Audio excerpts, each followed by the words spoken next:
Yo tengo listo. ¿Listo? Muy buenas noches, hoy 15 de diciembre. Como nos hemos venido reunidos todos los viernes entre amigos a platicar, a dialogar, nos encontramos reunidos en esta charla Vino y Derecho Penal, que se ha hecho una bonita costumbre de reunirnos a platicar sobre temas relevantes y que nos lleve algo de enseñanza para todos los involucrados. El día de hoy hablaremos sobre la investigación complementaria y su prórroga. Se encuentra presente con nosotros el licenciado Rigoberto Cebes Aldaco. Licenciado, un gusto. Buenas noches. El doctor Víctor Hugo Cofi Villarreal, que por cuestiones tecnológicas se estará conectando desde su teléfono, pero agradecemos también el esfuerzo que hace por estar con nosotros. Doctor, muchas gracias. Buenas noches. Buenas noches. Muchas gracias a todos. Comentábamos, hablaremos el día de hoy sobre la investigación complementaria y al final haremos un pequeño, pero muy pequeñito resumen sobre los temas que hemos tratado a lo largo de este año, que ha sido importante y que se han visto muchas cosas muy novedosas en el sistema adversarial. A nombre de Defensa Penal Especializada y los amigos, les damos una bienvenida. Gracias por acompañarnos. Esperemos que sea de su agrado y que sobre todo que sea divertido. Y como siempre lo decimos cuando abrimos, porque las pláticas memorables entre amigos se toman acompañados de una buena bebida. Levantamos el vaso de la bebida de selección y digamos salud. Salud. Bien, investigación complementaria y su prórroga. La investigación complementaria es algo que el sistema anterior de materia penal no tenía y no se encontraba dentro de sus aspectos a revisar y por lo tanto es algo novedoso. Primeramente, escuchar a Rigoberto para analizar sobre qué es la investigación complementaria, cómo la podemos entender para a partir de ahí empezar a abordar diferentes tópicos. Gracias.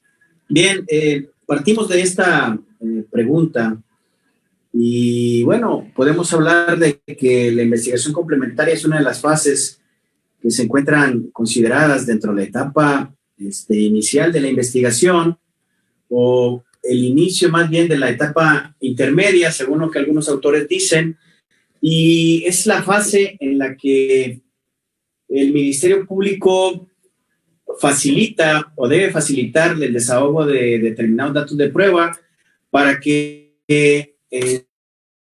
también el defensor o imputado tengan la posibilidad, de acuerdo al 20 constitucional, de ofrecer datos de prueba que lógicamente van a abundar o van a ir proyectados hacia la detención de la culpabilidad o no del imputado. Podemos hablar aquí indefinidamente sobre muchos conceptos, pero particularmente es esa fase en donde se da por sabido que el imputado, en el uso del principio de contradicción, tendrá a su favor la posibilidad de incluso solicitarle al Ministerio Público el desahogo de determinados datos de prueba que abonen en cierto sentido hacia su defensa. Palabras más, palabras menos, podríamos decir esa situación respecto de este momento. Gracias, Rigoberto. ¿Por qué entonces sería importante en este nuevo sistema la investigación complementaria? ¿Qué es lo que realmente hacemos ahí los defensores, los asesores jurídicos en el caso de la víctima? ¿Por qué es importante? Víctor Cofi, te escuchamos. Muchas gracias, licenciado. Un gusto participar al cierre del año con ustedes, de verdad un privilegio. Es importante porque la investigación complementaria, como lo acaba de comentar usted, licenciado, con mucho atino, no era una figura, una institución jurídica que existiera previamente en el Código de Procedimientos Penales Federales. Es una figura que se acaba de construir en el diseño del nuevo sistema de justicia oral y propiamente lo que hace la investigación complementaria es el nuevo código lo que hace es parte en dos la investigación. Hay una parte de investigación inicial que no es judicializada o puede tener algunos aspectos judicializados, ojo con eso, pero generalmente no es judicializada y la investigación complementaria es ya una investigación regida, vigilada, constreñida a directrices jurisdiccionales. Es decir, ya el Ministerio Público pierde el reinado de la investigación para otorgársela a ese reinado al juzgador. El juzgador es el que va a llevar las directrices de investigación complementaria. ¿Qué significa que lleve un juzgador las directrices de una investigación? Que todas las actuaciones van a ser judicializadas, legales, completas, y ha de ser. Puede haber ventajas de una y otra parte en la investigación complementaria, depende de las habilidades de un juzgador y depende de las habilidades de, por un lado, el defensor y por otro lado, el asesor jurídico, así como el Ministerio Público, ¿no? Es importante porque ahí es donde se desahogan pruebas que pueden y generalmente terminan siendo vitales para la vida de un proceso o no, para la vinculación al proceso o no. Si el proceso va a ser decantado para una u otra parte, en muy buena medida depende de cómo se actúe en la investigación complementaria. Tiene, como dijo el licenciado Rigoberto hace un momento, muchísimas aristas muy importantes, las vamos a ir desmenuzando en unos momentos, pero en una primera aproximación yo diría que es importante porque ya es una actuación totalmente ante el juzgador. Ya no depende de qué tan de buenas o de malas ande la gente del Ministerio Público, de qué tanto trabajo o qué tanta falta de trabajo tenga el Ministerio Público, porque también hay ocasiones en que se avientan puntadas ministeriales que no son necesarias o vitales para una carpeta de investigación inicial y van demorando todo esto. La investigación complementaria ya está regida y tiene un diseño en lo próximo por el juzgador. Eso la hace muy importante porque las pruebas que se tomaron en la investigación inicial no tienen la relevancia de las pruebas que se terminan deshogando de etapa de investigación complementaria ya después. Eso la torna vital, preponderante para lo que va a ser el futuro proceso.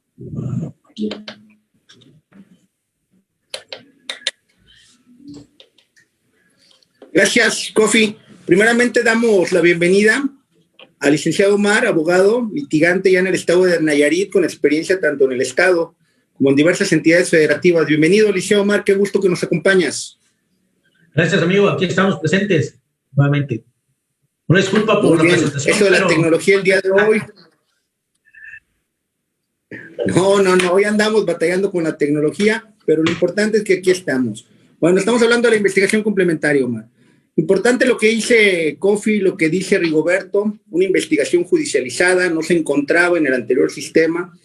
Y bueno, también nos encontramos con algunos eventos donde la fiscalía, no la de Nayarit, claro, es deficiente o le pone obstáculos a la defensa en esa investigación. ¿Qué pasa? ¿Cuál es la experiencia, licenciado Omar, cuando propones actos de investigación, cuando estás en esa búsqueda, en esa investigación? ¿Cuál es la apertura de las fiscalías? ¿Realmente sí contribuyen porque ya a tu investigación que estás haciendo, o es común encontrarse con obstáculos para allegarse de datos de prueba o de medios de prueba para la siguiente etapa? Te escuchamos, Omar, adelante. Dentro de la experiencia que nos ha tocado a nuestra parte, hemos encontrado en su momento determinado en cierto tipo de delitos cierta obstaculización en la misma, porque competen en muchas ocasiones que ciertos elementos de prueba los tienen ya integrados dentro de la causa el mismo Ministerio Público, derivado de ciertos delitos que sí ocupamos entrar dentro de la misma causa y investigación que tiene el Ministerio Público, cuando requerimos sobre todo que hagan investigaciones del mismo tipo de delito, un específico, por verlo así, ¿sí? Cuando son delitos que podemos hacer investigación foránea por parte de la defensa, no podemos ir en delitos patrimoniales, violación, homicidio, ahí sí, pero cuando son otro tipo de delitos específicos, sí hay un poco más de obstaculización por parte de la Fiscalía. Es decir, Omar, la Fiscalía actúa dependiendo del delito, de la gravedad, del bien jurídico tutelado, la negativa o la facilidad para que los abogados accesen y puedan proponer actos de investigación. Podríamos resumirlo así, ¿verdad? Sí, así podemos resumirlo. Amigo. Bien, esta investigación complementaria, ¿cómo podemos llevarla a cabo o cómo está diseñada para que no sea interminable, para que esa investigación no se convierta como en el sistema mixto, aquellos procesos que pasaban años sin haber terminado? Es decir, que podemos ofrecer datos de prueba cuales queramos y hasta que nosotros tengamos ocurrencia, o la ley nos maneja algunos supuestos o hipótesis. Rigoberto, te escuchamos, adelante. Ya no es como otrora. Recuerdo cuando yo era Ministerio Público, bueno, pues como bien lo dice el amigo Kofi, antes estaba sujeto la investigación de manera radical y plenamente en manos del Ministerio Público. Con los cambios de nuestro sistema de justicia penal, por fortuna, en esta etapa parlamentaria, no es el Ministerio Público quien lleva la batuta, que efectivamente sí tiene el depósito de la realización de determinados actos o del desahogo de determinados datos de prueba, que a la postre, bueno, serían utilizados para la resolución de esta etapa intermedia y que, bueno, van a dar oportunidad a que las partes pues tomen ese tiempo para ofrecer datos de prueba, desahogar datos de prueba, ofrecer actos de investigación, pero efectivamente no está dado al favor o al gusto de las autoridades.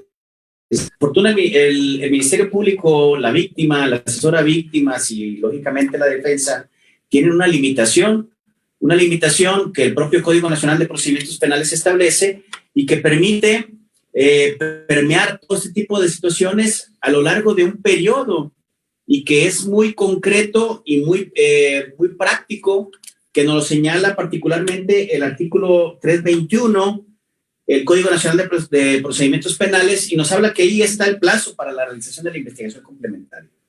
Y bueno, es muy claro porque delitos que merezcan prisión preventiva hasta 2 años, pues el plazo de la investigación complementaria solamente podrá durar hasta 2 meses.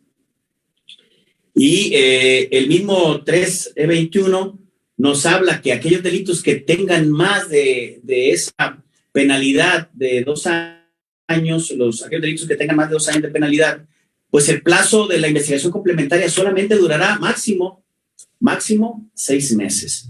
Entonces, allí hay una concreción de esas facultades que antes, bueno, volvían interminables, el desahogo de los expedientes, de las carpetas de investigación antes, averiguaciones previas, y que duraban, como bien lo comentaba el doctor Kofi, dormían el sueño de los justos y duraban años y años y años, ¿verdad? En la actualidad, no, eso no es permisible. Es muy, muy concreto nuestro Código Nacional de Procedimientos Penales y habla justamente de 2 meses hasta 6 años. 6 meses, perdón. No sé por qué estoy pensando en años.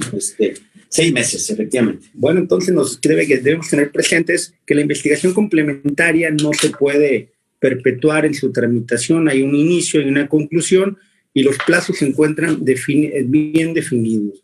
Hay unas ejecutorias de la Suprema Corte de manera reciente en cuanto a los plazos que me gustaría escucharte. Kofi, en la semana lo comentabas que no estabas muy de acuerdo con ellos y te quisiéramos escuchar qué fue lo que dice la Corte y por qué no estás de acuerdo en lo que ahí se dijo. Te escuchamos. Sí, muchas gracias, doctor. Efectivamente, el mes pasado la Suprema Corte emitió una jurisprudencia. Realmente es de un colegiado, no es de la Suprema Corte, pero están publicados, donde se establece que cuando sea peticionada la prórroga de la investigación complementaria por parte del imputado o su defensor, no es legal la petición y no hay por qué ampliar o otorgar la prórroga de investigación complementaria. ¿Por qué yo comentaba que no estaba de acuerdo con esa postura? Porque me parece que se rompe claramente con el equilibrio que debe de haber entre las partes, con la igualdad de armas en el proceso, con la igualdad de las partes ante la ley y la igualdad de las partes ante el proceso. ¿Por qué pienso eso? porque venimos de una etapa de investigación inicial donde todas, y lo voy a repetir, todas las ventajas las tiene la víctima y el ofendido. Eso quiere decir que tiene un plazo de 2 meses, 4 meses, 6 meses o un año, porque hay investigaciones que todavía se llevan ese tiempo, iniciales, ojo, donde todas las ventajas en esa investigación inicial son para la parte que denunció, sobre todo cuando son investigaciones no formalizadas, investigaciones iniciales, donde no hay un detenido, nunca se le informa o es muy reticente la autoridad ministerial en informar los hechos que se imputan al imputado. Y no tiene conocimiento de la carpeta de investigación sino hasta cuando prácticamente ya se tiene encima la audiencia de formulación de imputación y vinculación a proceso, donde después de eso viene la investigación complementaria. ¿Qué quiere decir esto? Venimos de un proceso ministerial, administrativo, donde todas las prerrogativas las tiene una de las partes, que es la que denuncia. Resulta que si por alguna circunstancia el tiempo de la investigación complementaria que determinó el juez, digamos 15 días, un mes, el abogado del defensor y el propio imputado se sienten atropellados en sus derechos y solicitan una prórroga, como la están solicitando ellos, no es permisible. Bueno, me parece violatorio de derechos fundamentales, de igualdad de las partes.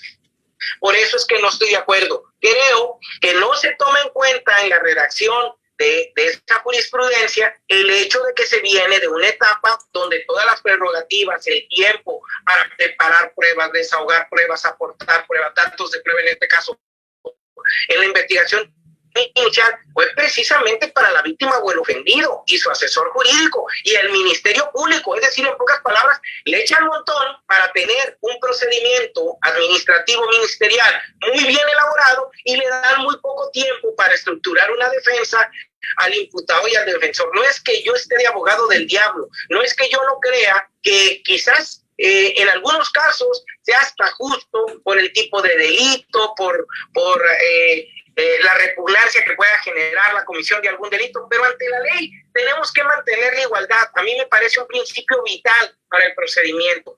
Por eso es que yo no comparto este criterio. Me parece que no está, no sé si era la idea que tenía el tribunal que le emitió, pero al momento de establecer la redacción me parece muy deficiente, me parece muy atropellada, sobre todo la parte a la que se le denuncia, la parte del imputado, la parte del defensor, estando en el segmento de defensa, uno se siente un poco maniatado con ese tipo de criterios, porque debería, en mi humilde punto de vista, autorizarse la prórroga si es justificada, ¿no? Si es justificada, me parece que no debería de importar quién la está solicitando la prórroga, debería otorgarse. De hecho, así lo establece el código, ¿no? Que la prórroga tiene que ser justificada, si no mal recuerdo, en el 322 o 323 del Código Nacional de Procedimientos Penales, sí. Y se debería respetar eso, y la jurisprudencia está omitiendo eso, en mi humilde punto de vista. Esa sería mi participación respecto a esa tesis que yo en lo particular no comparto, de las que estábamos comentando, licenciado. Bien, pues interesante tu punto de vista, doctor. Yo sí estoy de acuerdo con la tesis, yo sí estoy de acuerdo con cómo lo aborda la Suprema Corte.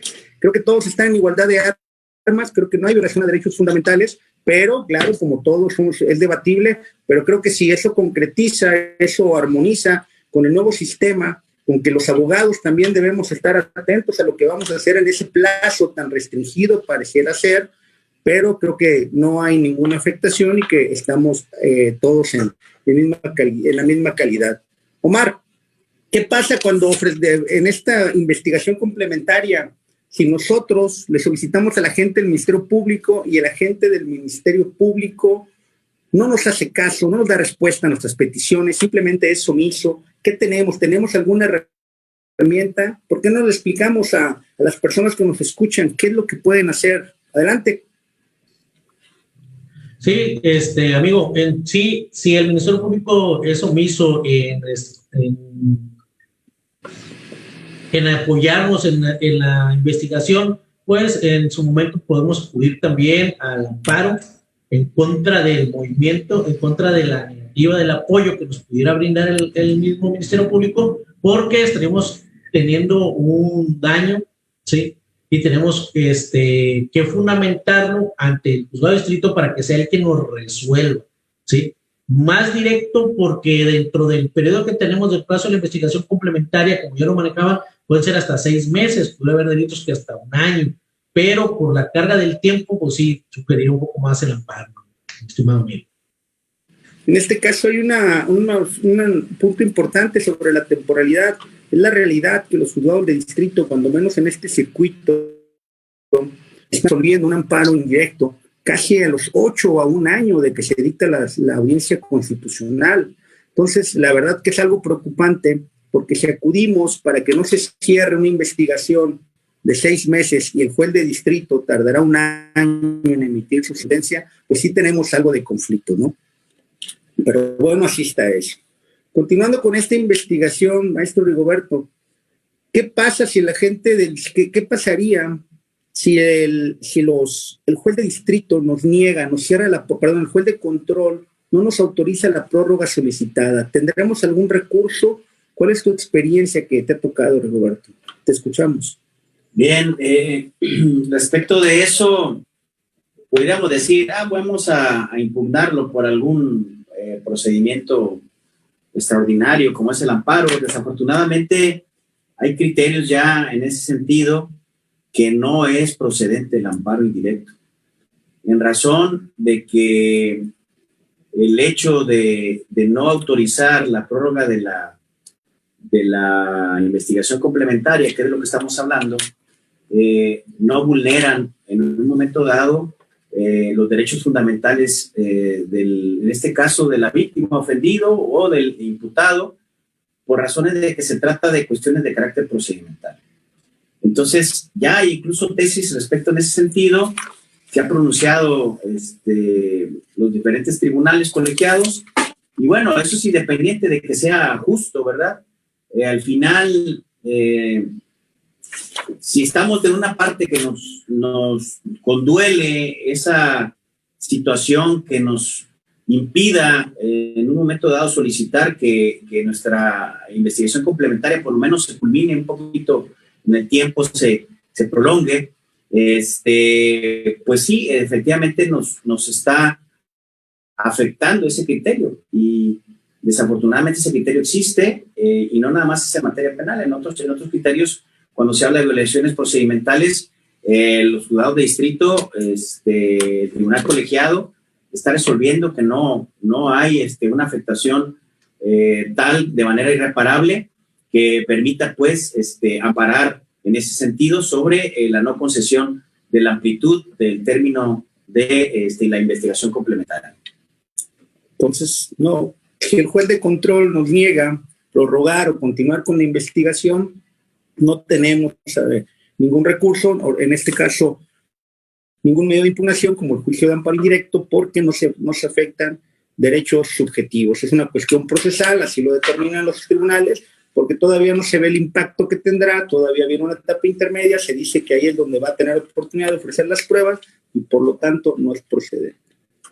Un punto en particular y que llama la atención, lo he escuchado, es cómo se puede vigilar que la gente del Ministerio Público no utilice las prórrogas y el exceder, el cumplir con los 6 meses de la investigación complementaria para retardar o para perfeccionar su investigación, porque puede tener una investigación muy deficiente y lo que quiere es retardar por una parte y por la otra, pues lograr allegarse de datos que pudieran servirle, que difícilmente los va a tener. ¿Cómo pudiera ser una forma de control de esto? Kofi, te escuchamos.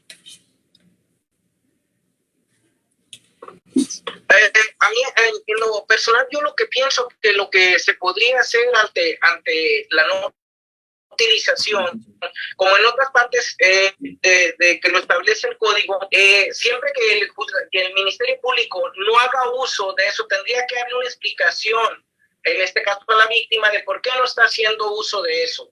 Permítanme también regresar al punto para precisar alguna cuestión ahí enriqueciendo un poco este debate, doctor, con respecto a que usted dice que para usted no hay una vulneración de derechos fundamentales por el tema de que no se permite la prórroga para el imputado y su defensor, sino únicamente para la víctima, ofendido y Ministerio Público.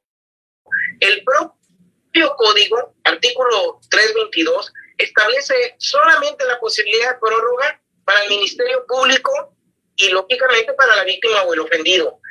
Desde ahí hay una sectarización, una parcialización del código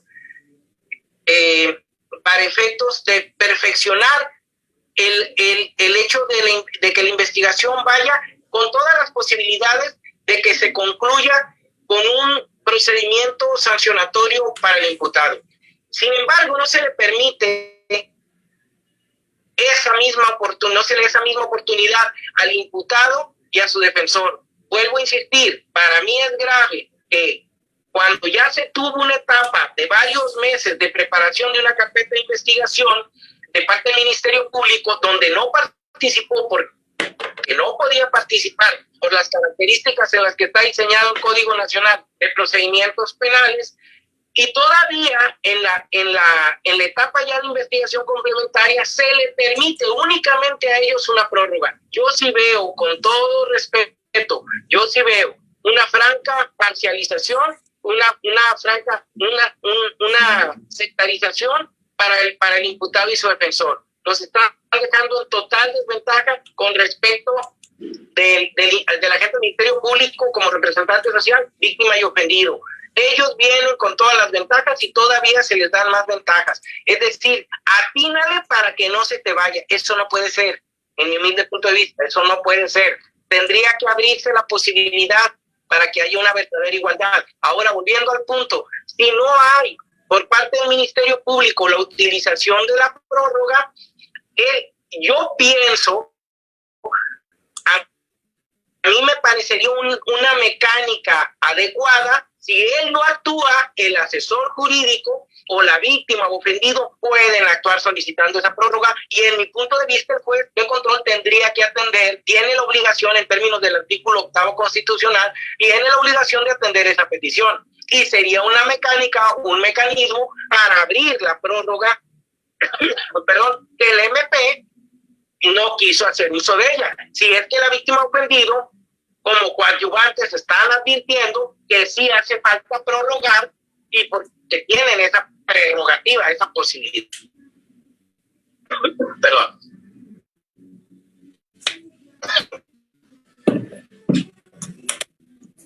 Bueno, seguimos, no estoy de acuerdo. Yo creo que la tesis es correcta, doctor, pero pues, sin embargo es debatible. Podemos poner de acuerdo o no, pero ahí está la tesis, y la tesis dice no hay violación a derechos fundamentales. Mientras la Corte no se retire de ahí, es lo que nos regirá, y eso podemos establecer. Bien, continuando con el tema de la prórroga. Omar, ¿ibas a comentar algo? Sí, en el sentido de lo que menciona la tesis y lo que dice lo que dicen los tribunales, por qué no es violatorio de derechos fundamentales, muchas veces, como lo comentó el licenciado Rigoberto, hasta en materia civil te lo mencionan, ¿sí? No estoy violando tu derecho porque estás dentro de un procedimiento, porque al final de cuentas resuelve la corte, resuelve el tribunal en este caso, o el juez que vaya a resolver, dice, espérate, pues puedes llegar todo el amparo directo, ¿sí?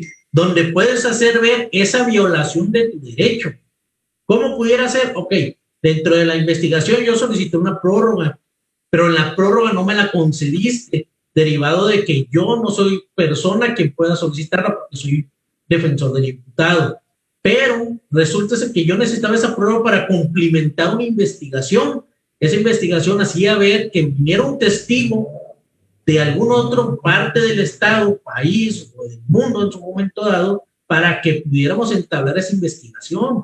O en su momento dado, si esa persona se dedica a la ganadería, es agricultor dentro de algún municipio serrano, no puedo acceder a él, pues no he podido entrevistarlo, y por lo cual esa entrevista para mi defensa pudiera servirme. Pero muchas veces por ese hecho es que no te conceden el amparo indirecto. ¿Por qué? Porque te dicen, pues tú tienes derecho al amparo directo, ¿sí? Hazlo valer en la apelación si tu sentencia no te sale favorable con las pruebas que tú tienes, pero espérame, pero se supone que yo debo preparar mi defensa con las pruebas y reunir todas las pruebas para un solo juicio, no para irme a la apelación y que luego me repongas el procedimiento y ahora sí me incorpores esas pruebas porque no me lo permitiste en una etapa oportuna, ¿sí?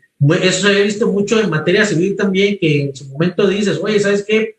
Presenté esta prueba, no me la acordaste favorable, se desahogaron las pruebas, te dan sentencia, la sentencia te sale condenatoria a las pretensiones de la parte actora y en su momento en amparo dice, espérate, pero si le vulneraste el derecho, repone el procedimiento y regrésate a esa etapa, desahógala y ahora sí, tuvo una resolución. En materia penal resulta ser un poco más delicado en ese sentido porque estamos llamando a un tribunal de enjuiciamiento, mucho recurso, mucho personal para que podamos llevar esa audiencia, ¿sí?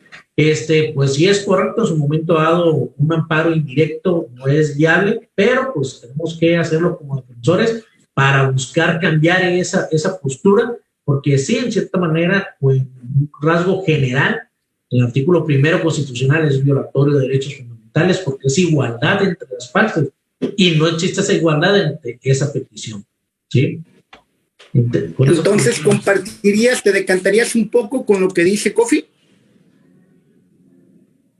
Sí compartiría un poco lo que dice Kofi porque sí hay una violación de derechos fundamentales, pero, ¿sí?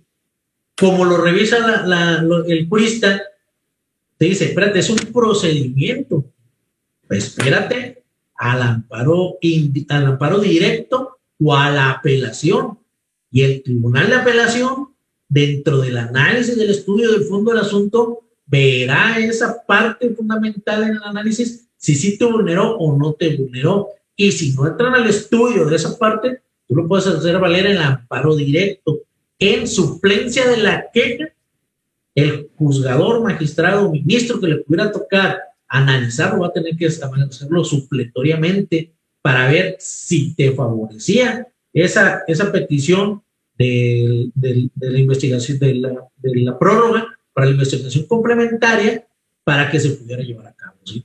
En cuanto al aspecto, sí concuerdo con Kofi en el sentido de que si hay violación de derechos fundamentales, porque es el primero constitucional, es un principio del derecho penal, igualdad entre las partes, ¿sí?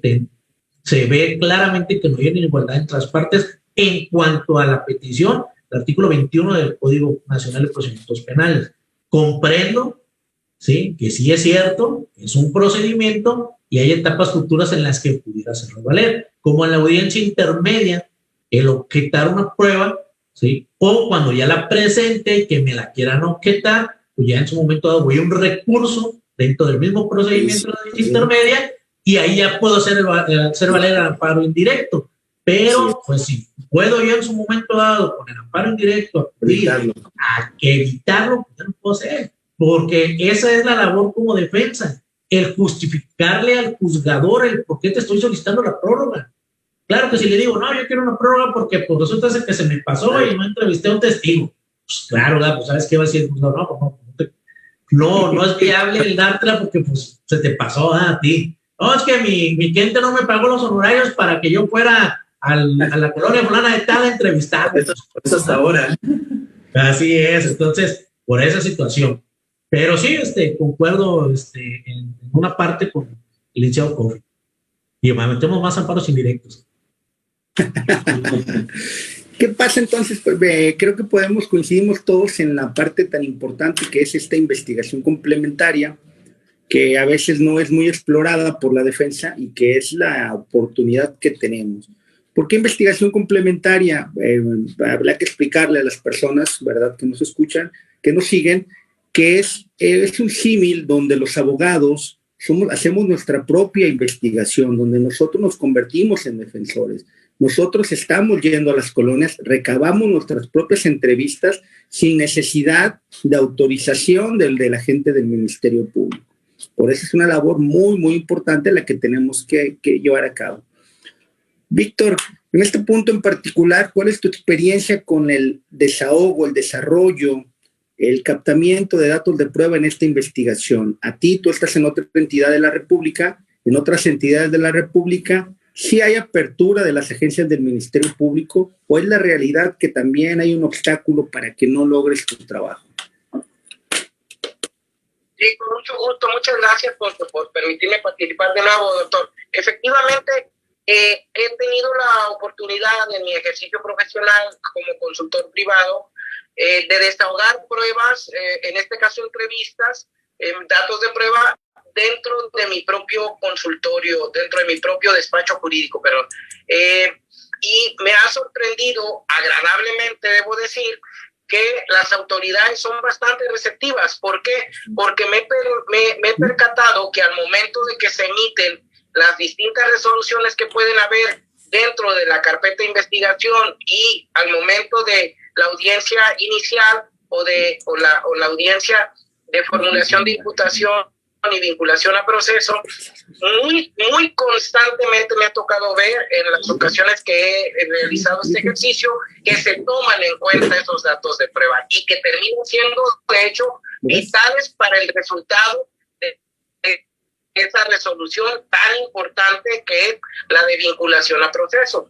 Es importante tener la técnica como defensor para el desahogo de esas pruebas, de esos datos de prueba. Son muy importantes como para no tener un control. Mi recomendación sería que los abogados que hagamos uso de esas técnicas de recabación de datos de prueba, nos echemos un clavado, un vistazo muy bueno a otros ejercicios que han hecho en otros despachos, otros compañeros, en otras carpetas de investigación, para hacerlo con propiedad. Quizás también deba decir que me ha auxiliado en este caso la experiencia que tuve como secretario de juzgados de proceso, donde desahogamos muy cotidianamente ese tipo de pruebas y con esa pericia, ejerciendo la obra desde el ejercicio de consultor privado, me ha sido útil y me las han tomado en cuenta.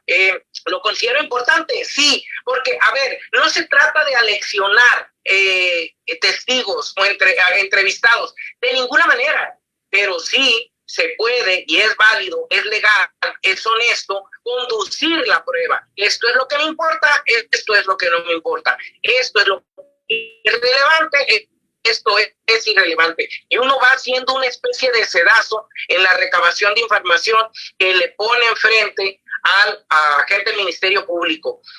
También se puede aportar, por ejemplo, metaperitajes o peritajes que terminan siendo, dependiendo de los delitos, vitales para el resultado en las audiencias ya de control judicial ante un juez.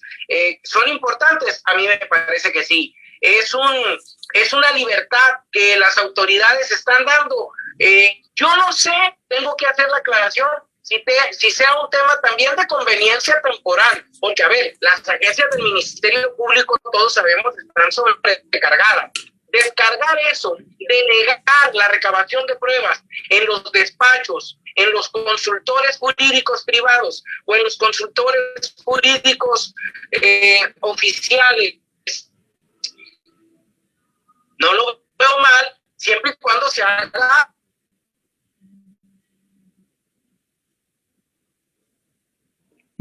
con propiedad, siempre y cuando se haga con honestidad y que tengan datos de prueba que, aparte, al hacerlo en nuestros despachos, podemos irla con más propiedad, con más libertad, con más expresar en el entorno de un juzgado, en el entorno de una agencia del Ministerio Público, ante una autoridad, ¿no? Simplemente desaparecería, por poner un ejemplo nomás, para justificar ese desestrés en el que podemos llevar esa prueba con los testigos, con los entrevistados. Desaparece la posibilidad de configurar el delito de falsedad de declaración ante autoridad, porque no es una autoridad, estamos auxiliando a la autoridad. Entonces, será debatible, lo pongo en la mesa, pero pareciera que desapareciera esa posibilidad. A mí me parece una herramienta muy buena que nos están dando, hay que aprovecharla, hay que hacer uso de ella sin abusarla, Y me parece que en buena medida esas pruebas que podemos desahogar y que en algunos casos lo hacemos, nos terminarán siendo una herramienta muy buena para lograr objetivos procesales y también lleva el beneficio de descargar a las agencias ministeriales. Sería mi participación, doctor. Gracias. Bien, pues todos podemos coincidir que efectivamente es una herramienta, la investigación complementaria que nos sirve, pues, llevar a cabo nuestra teoría del caso en el sentido que la tenemos planeada, ¿no?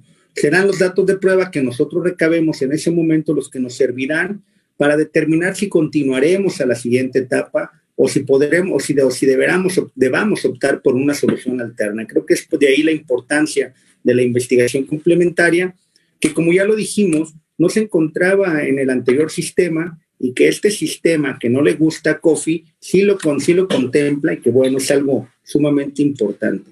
¿Qué podemos resumir entonces de esta investigación complementaria? Pues que es la parte y es el momento en que los abogados o asesores tenemos para recabar cualquier dato de prueba que nos vaya a servir. Y bueno, en este punto, ¿qué pasa una vez concluida antes de llegar a la etapa intermedia? Estamos en la investigación complementaria. ¿Qué es lo que debe hacer el agente del Ministerio Público como punto final de la investigación complementaria, salvo que quede algo en el aire? Se concluye la investigación complementaria. ¿Qué debe esperar el imputado? ¿Qué debe esperar la víctima? ¿Qué es lo que le corresponde al agente del Ministerio Público? ¿Qué determinaciones son las que deberá emitir? Rigoberto, te escuchamos. Bien. Una vez que la investigación complementaria se considera que ha concluido su plazo, se debe de pasar a una fase en donde el Ministerio Público tendrá, de acuerdo al 324 en relación con el 323, declarar primero el cierre de esa investigación complementaria, de acuerdo al 323. Si ya el plazo concluyó, hay que declarar el cierre. ¿Y qué va a pasar después de ser declarado el cierre? Bueno, esa declaración le va a dar la obligación al Ministerio Público de utilizar o de hacer valer o de señalar 3 consecuencias que permita dar verdaderamente por concluido este plazo de investigación complementaria para pasar a la siguiente fase, que es la etapa intermedia. De acuerdo al 324, son 3 situaciones que debe de realizar o que podría realizar el Ministerio Público dentro de los 15 días siguientes a que se declare cerrado el plazo de investigación complementaria. Uno de ellos es solicitar el sobreseimiento parcial o total en este caso, de la causa penal. Si detectara, pues, que no hubiera elementos suficientes como para actuar en consecuencia sobre la realización de conductas delictivas y que a lo mejor se hayan percatado que no tiene los elementos suficientes como para cierto tipo de conductas delictivas acusar a los imputados relacionados. La otra pudiera solicitar la suspensión del proceso, ¿sí? Que en este caso, bueno, es una forma de conclusión también de la etapa en donde se pudieran citar a las partes para efecto de que se diera por concluido de esa manera ese proceso. Ya incluso hablamos en ocasiones anteriores respecto de ello. Y por último, que es la conclusión normal de la fase complementaria, de la investigación complementaria, es la formulación de la acusación, en donde el Ministerio Público, en pleno de sus facultades como agente del Ministerio Público, como la parte acusadora, que bueno, ahora con las reformas de nuestro Código Nacional de Procedimientos Penales sabemos que no nada más es el único que puede acusar, cuando antes tenía el monopolio de la acusación de acuerdo al 21, hasta antes de la reforma del 2008. Sin embargo, rara vez ocasionalmente se pudiera dar esa situación. En la actualidad, yo no tengo noticia que en nuestro estado se haya dado que un particular haya hecho alguna acusación. Sin embargo, el Ministerio Público, en uso de esa facultad del 21 constitucional, pues va a formular la acusación. ¿Y qué es la acusación? Bueno, pues no es otra cosa que el cúmulo de su facultad como agente del Ministerio Público como representante de la Fiscalía que impondrá dentro de ese escrito, esa es una de las fases escritas incluso del proceso penal adversarial, impondrá primero, una situación de narrativa de los acontecimientos, los clasificará, ofrecerá sus pruebas, pondrá a la vista todo este tipo de situaciones que fueron desarrolladas como actos o datos de investigación dentro de esa investigación complementaria, y con base en todo lo que haya analizado fácticamente como jurídicamente, propondrá una acusación en contra de los o el imputado o la imputada. Señalará también, dentro de esa formulación de acusación, qué tipo de delitos se están dando de acuerdo a lo investigado, además de que en el análisis de los hechos, de los aspectos fácticos, pudiera señalar también, o deberá señalar también, una penalidad solicitada de acuerdo al tipo de delito, de acuerdo a las circunstancias, de acuerdo al tiempo, modo, lugar de realización, de acuerdo a las circunstancias de participación, etcétera. Son muchas cuestiones de carácter técnico que se vierten en ese escrito de acusación que permiten colmar la facultad del Ministerio Público. Con eso concluiría la etapa de investigación complementaria. Y bueno, todavía hay otros elementos por ahí que hay que agregar, que podríamos abordar. Entonces, podemos resumir, señores, a lo que tengan algo sobre la mesa, que la investigación complementaria inicia desde la investigación, desde la audiencia inicial, concluye, es la etapa anterior a dar apertura a la audiencia intermedia, y es el momento procedimental, el momento procesal en que las partes podemos allegar de los datos de prueba, que serán medios de prueba, para soportar nuestra teoría del caso. Esta tiene un plazo, es un plazo que no se puede exceder, sea cual sea de las partes solicitantes. La Corte se pronuncia en ese sentido, dice que no es violatorio de derechos fundamentales, aunque aquí escuchamos unos interesantes puntos de vista. No es procedente el juicio de amparo contra la negativa del juez de control de no autorizar una prórroga, y una vez concluida, el agente del Ministerio Público sobreseerá, suspenderá o formulará acusación. ¿Se dejó algo volando? Creo que no. En este punto, señores, me gustaría que retomáramos, si no tiene nada, algo en particular, Omar, Rigoberto, Víctor, hablar en este punto.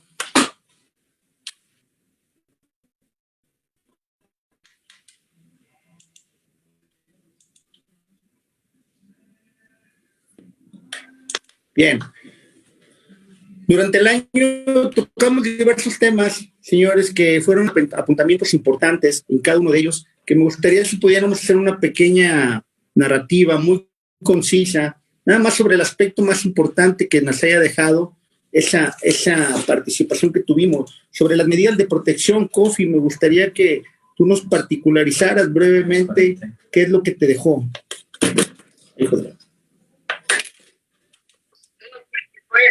Fue una conversación, como todas, muy interesante, muy enriquecedora por parte de todos los compañeros que participan en estas charlas, donde se estableció básicamente que las medidas de protección, como su propio nombre lo dicen, son para proteger generalmente a la víctima o ofendido que han resentido la comisión de algún delito, generalmente emitidas particularmente por el agente del Ministerio Público. Solamente las 3 primeras requerirán de un control judicial previo, de no intimidación, de auxilio inmediato, de participación de las autoridades en caso de ser requeridas. Es decir, son una serie de herramientas que el Código establece para evitar la vulneración de derechos, la consumación plena, total, absoluta de un delito, y que no se siga consumando ni las consecuencias de en caso de que se esté abriendo una carpeta de investigación donde haya indicios de que aquel delito se pudo cometer. Me parece que es un acierto del Código Nacional de Procedimientos Penales establecerlo, y que en la medida que las autoridades hagan el uso de ellas, y en la medida los consultores jurídicos, sea asesor jurídico, defensor de un imputado, en la medida que se conozcan, se tendrá más protegido la esfera jurídica y la esfera personal, la esfera física incluso, intelectual, emocional de las personas que han sido sujetas a la comisión de un delito. Es una buena herramienta, hay que poder darles una buena estudiada para hacer uso apropiadamente de ellos, de las diferentes medidas de protección que se establecen, y que incluso estas pueden, con un poquito de pericia, con un poquito de astucia y de conocimientos, ampliarse y utilizarse de una manera muy eficaz durante la etapa, sobre todo, de investigación inicial, ¿no? Y ya podría extenderse a la etapa de investigación complementaria, pero en el juicio habrá otro tipo de medidas que más adelante se podrán abordar en otra de la charla, pero me parece a mí que nos dejó muy sentados los puntos sobre las IES, de cómo se instrumentan, cuáles son y cuándo se pueden solicitar esas medidas de protección, que, como repito, son un acierto y una muy buena herramienta que da el Código Nacional de Procedimientos Penales. De ellas podríamos abonar, bueno, como ya lo comentaste, son temporales y tienen un objetivo, ¿no? Salvaguardar a las víctimas. Importante esto, doctor. Omar, ¿qué pudiéramos comentar así de manera abierta, concreta, sobre la suspensión condicional del proceso? ¿Qué podríamos decir? ¿Qué platicamos y cómo lo resumimos, esa figura? Te escuchamos. Lo podemos resumir que en lo general es una salida alterna que nos pudiera llevar para poder culminar el procedimiento y no continuar donde estamos en un juicio, preparándolo, en este caso viendo qué tipo de prueba vamos a ofertar, cuando en una de sus vertientes nos da la oportunidad de poder salir por ese medio alterno, en la suspensión condicional del procedimiento. Si eres imputado, pues ya quedas exento de las medidas cautelares que se te pueden haber indicado, ¿sí? Sujetándote a un plan o a una forma de cómo cumplir ese procedimiento para que se sanee y podamos quedar cumpliendo los medios alternos que nos otorga el Código Nacional de Procedimientos Penales. Como víctima, en su momento dado, ser reparado en el daño, ¿sí? Y en su momento que tengan algún tipo de puntos para que no sea vulnerable el derecho de la víctima y no sea revictimizado nuevamente, ¿sí? Que el imputado no se acerque, que deje de hacer ciertas actividades, que vaya con psicólogo, diferentes. En general, pues es un medio alterno que el Código Nacional fueron muy atinados a ponerlo para poder culminar el procedimiento antes de hacer un desgaste de un juicio, que pudiera culminar una misma resolución. ¿Sí? Esta información tan importante que das, yo la alimentaría con que tengamos presente que desde que se dicte el auto de vinculación a proceso hasta antes del dictado del auto de apertura a juicio oral será el momento para que nosotros hagamos el planteamiento sobre la suspensión condicional. Muy importante eso que nos dice. Rigoberto, ¿qué pudiéramos hablar del acuerdo reparatorio? ¿Te acuerdas? Sí, efectivamente, fue uno de los elementos que vimos durante el trayecto de nuestras charlas. Y bueno, como bien lo comentaba también Omar, es una solución alterna y una forma anticipada de conclusión de nuestro procedimiento penal adversarial. Se encuentran señalados desde el 186 en adelante en el Código Nacional de Procedimientos Penales. Se solicitan ante el Ministerio Público o ante el juez de control, y tiene como también la suspensión condicional la finalidad de reparar el daño que se hubiera causado, en este caso, por el imputado. Entre otros, su procedencia, dice el 187, habla de la procedencia de delitos por querella, ¿sí? de delitos que permiten que el ofendido en un momento dado pudiera otorgar el perdón respecto de los hechos delictivos manifestados. También el acuerdo reparatorio se puede dar con delitos de carácter culposo y delitos de carácter patrimonial que no tengan como punto de referencia la violencia cometida a las víctimas. Aquí nos está señalando una excepción en el último párrafo del 187 y nos dice que solamente es improcedente, no procede cuando se trata de delitos de carácter de violencia familiar o los equivalentes en las entidades federativas. Entonces ahí hay una situación que nos impide llevar a cabo el acuerdo reparatorio. O sea, se acepta para todos los demás delitos, a excepción de estos de violencia de carácter familiar. Y bueno, pues es importante porque es una manera, como ya lo comentaba Omar, de concluir el procedimiento de una forma anticipada y bueno, que las partes de alguna manera lleguen elementos necesarios, la reparación del daño, y se realice justamente hasta antes que concluya la etapa intermedia, que se dicte justamente el auto de apertura a juicio oral, que sería es el obstáculo desde el inicio de la etapa inicial hasta la conclusión de la etapa intermedia y se dicte el auto de apertura a juicio oral, ese sería el obstáculo para que se lleve a cabo un acuerdo reparatorio. Más o menos son cosas que estuvimos viendo en el trayecto de nuestras charlas durante este ciclo de charlas vino y derecho penal en nuestra 2023. Exactamente. Bien, adicional que a diferencia en esta exposición, esta información que nos da Rigo, muy importante, muy certera, que el acuerdo reparatorio, a diferencia de la suspensión condicional, sí puede plantearse ante la gente del Ministerio Público. La suspensión condicional solamente ante el juez de control, y en este caso el acuerdo reparatorio sí se puede plantear.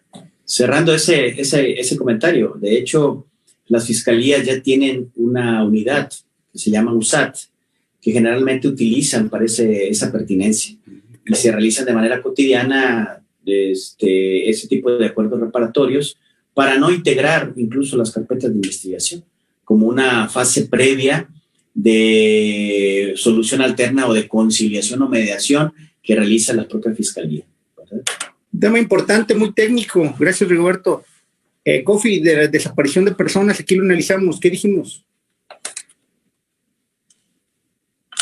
Habíamos comentado que las características de la desaparición de personas, que tienen que participar autoridades para que se pueda hablar de desaparición forzada de personas. De otra manera estaríamos hablando de un secuestro entre particulares, y que es un delito que lamentablemente es recurrente. Ocupamos, si no mal recuerdo, el segundo lugar a nivel mundial en la comisión de este delito. Tenemos un lastre político que ahí opera más una cuestión de política criminal para aminorar las posibilidades de ese delito. Hemos sido incluso sancionados a nivel internacional, como el caso de Rosendo Padilla Pacheco, por la comisión de ese delito. Seguimos todavía con un alto índice de la comisión de ese delito a nivel nacional. En distintas entidades se hacen un poco más, pero es un delito que le queda un largo camino a nuestro país por recorrer para extinguirlo, o que ya sería muy pretencioso, pero cuando menos disminuirlo considerablemente. Es de las cosas que recuerdo. Me pareció una charla, igual que todas, muy, muy importante, con muchas aristas que se destacaron durante la plática, muy interesante sobre el delito, y que pues todos tenemos la idea de que sería muy loable, sería muy importante que se hicieran mayores esfuerzos por el Estado mexicano para emitir políticas criminales que eviten la comisión de esto. Gracias. Y finalmente el procedimiento abreviado, Omar, ¿qué pudiéramos comentar? ¿Qué entendimos? ¿Qué explicamos? ¿Qué nos llevamos de esa plática? Lo llevamos en el procedimiento abreviado, que ya es un procedimiento que está normado en el artículo 201.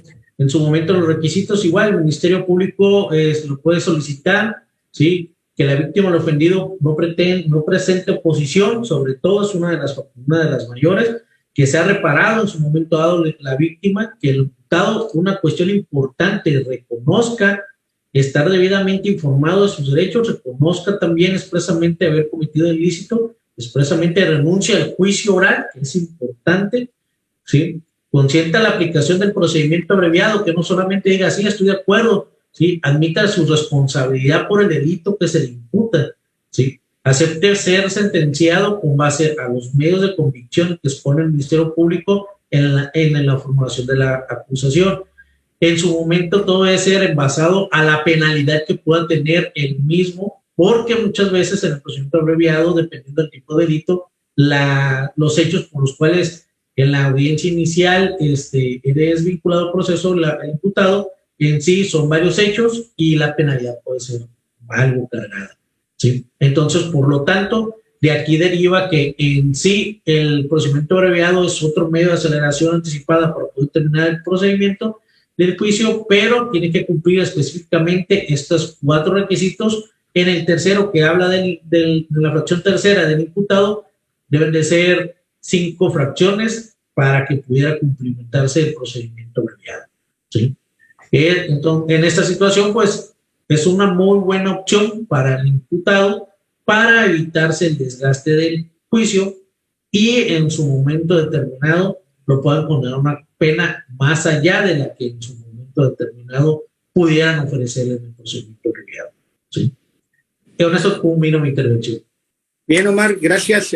Muy ilustrativa. Adicionalmente, una diferencia realmente visible con los otros medios es que en este caso se debe admitir responsabilidad en el procedimiento abreviado a diferencia de los otros 2 que comentamos. Omar, te dejo el micrófono para que te despidas, ¿verdad? De manera concreta, ¿verdad? Será la última participación, la última charla del 2023. Me gustaría que te escucháramos, ¿verdad? Como nos has acompañado todo el año, por favor, adelante. Muchas gracias, compañeros, por compartir y invitarme sobre todo a esta charla, ¿sí? Que es muy ilustrativa, compartir conocimiento con grandes personalidades, ¿sí? Compartir, discernir en opiniones con el licenciado Cofi, que en su momento dado sale con opiniones muy diversas, es el conocimiento que tenemos cada uno y podemos aportarlo en su momento dado, ¿sí? El análisis de jurisprudencias, tesis, resoluciones que pueden beneficiar dentro del procedimiento. Y sobre todo, el ilustrarnos a todos los que participamos y las personas que nos acompañan, derivado de cuáles son las funcionalidades del Código Nacional de Procedimientos Penales, cuando en su momento determinado, como ciudadano, no tiene pleno conocimiento de cómo es el procedimiento. Aquí estamos nosotros aportando un poco más de conocimiento para ellos, ¿sí? Agradezco el tiempo que nos acompañaron, quienes nos han acompañado, quienes nos hacen preguntas continuamente y esperamos que el próximo año sigamos mejorando, implementando algo más diverso en el mismo, quizás algo un poco más cercano y compartiendo otra charla totalmente distinta. Un gusto, un abrazo y vamos a darle el siguiente año. Estamos listos. Gracias, Omar. Cofi, te escuchamos, por favor, ya como despedida, la última del año, cerramos el 2023, te escuchamos, por favor, adelante. Muchas gracias, doctor. Solamente decir gracias con todo lo que implica esa palabra, a todos los compañeros por sus comentarios, por la tolerancia que tienen, a mis comentarios también. Agradecido con la firma por permitirme participar, tratar de contribuir con un granito de arena en los debates que tan ricamente se realizan cada 15 días.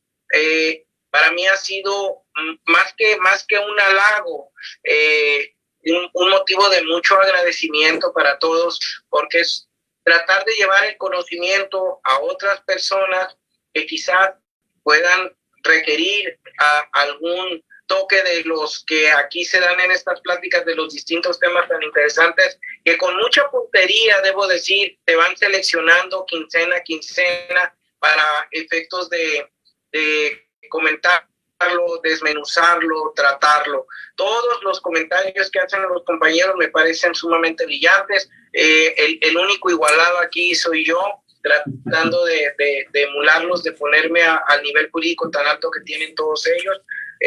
Y se siente bonito terminar el año cerrando con esta plática donde hay un ambiente de tanto respeto, de tanta camaradería, de tanto afecto, ¿no? Y de tanta admiración entre colegas, entre compañeros. Es un esfuerzo muy valioso que está haciendo la firma, al que yo me he sumado con mucho gusto y en la medida que siga siendo invitado seguiré sumándome, porque creo que además de que le sirve a otras personas, particularmente a mí me ha servido, porque aquí he resuelto algunos temas que no están totalmente acabados, con opiniones de los compañeros tan brillantes que tenemos. Yo le mando un abrazo a todos, les deseo una muy feliz Navidad, un muy bonito y muy próspero año nuevo, y en el que podamos seguirnos encontrando y desencontrando, porque también es importante de repente que haya ideas disruptivas que nos lleven a un análisis un poquito más profundo. Yo les mando un abrazo muy, muy afectuoso a todos, y gracias nuevamente. Gracias, doctor. Rigoberto, te escuchamos. Sí, para empezar, muchas gracias a nombre de nuestra firma de Defensa Penal Especializada. Ha sido definitivamente muy grato estar en compañía de todos ustedes, tanto nuestros ponentes, hemos tenido diversos y variados, y bueno, lógicamente los que ya nos consideramos de casa, Kofi, Omar, el licenciado Marco Polo, el licenciado Yadbek, su servidor, Rigoberto, nosotros estamos sumamente agradecidos por su presencia y estamos sumamente agradecidos también, lógicamente, por todos los que se conectan a través de la vía Facebook a estas charlas que han sido sin duda enriquecedoras. Muchas gracias por su participación, por sus preguntas, muchas gracias por su presencia en redes sociales. Sin duda, este esfuerzo que nosotros como firma hemos estado realizando ha sido con el único objetivo y propósito de hacerle llegar algunos datos, alguna información, algún conocimiento que permita a todos crecer, incluyendo nosotros que estamos compartiendo, como ya lo dice Kofi, como ya lo dice Omar. La idea es justamente aportar un granito de arena que nos permita que todos los que nos escuchan, los que nos ven, aprendan junto con nosotros el trayecto del derecho penal, del procedimiento penal que a nosotros nos apasiona, nos encanta y que, bueno, nos hace estar aquí presente para todos ustedes y que, sin duda, este esfuerzo que ha sido generado por los socios de nuestra firma, pues es justamente para eso, para compartir, para dialogar, para conocer, para, como dice Kofi, esas charlas disruptivas, hacerlas precisas, que nos permitan aprender entre todos. Y lógicamente, no nada más aprender entre nosotros, sino hacer el aporte para que los que nos ven, y muchas gracias por ello, lo reitero, agradezco yo, agradecemos como firma su presencia en nuestras redes sociales. Y no me queda más que desearles unas felices fiestas y que, bueno, traten de estar en la finalización de este año con sus familias, aprovechando el tiempo y, bueno, haciendo lo que nosotros como seres humanos necesitamos, estar presentes en nuestras casas, en nuestros hogares. Felices fiestas para todos ustedes. Muchas gracias por su participación, por su presencia. Muchas gracias, Omar. Muchas gracias, Kofi, por sus aportes. Muchas gracias, Yadbek, Marco Polo, que hoy no nos acompaña, ya nos dirá aquí Yadbek las razones, pero les mando un abrazo fuerte y les agradezco infinitamente. Gracias, Rigor. Primeramente, el licenciado Marco Polo, ¿verdad?, los manda a saludar desde la Ciudad de México. Está realizando unos actos de investigación en una fiscalía especializada y por eso es que no tuvo la oportunidad de estar el día de hoy. Creo que ya ahorita debe estar volando de la Ciudad de México a Guadalajara y esa es la razón por la que no se encuentra aquí el día de hoy. No resta más que darle las gracias a todas y todos los que nos acompañaron a lo largo de este año, en todas las participaciones, en todas las charlas, donde disfrutamos y debatimos de temas diversos y creo que todos aprendimos en cada uno de ellas. Debemos dar gracias a todos los que estuvieron conectados, que se dieron la oportunidad de escucharnos, que abrieron un espacio en sus domicilios, en sus teléfonos para estar con nosotros. De verdad que para nosotros realmente nos fortalece para continuar con este trabajo.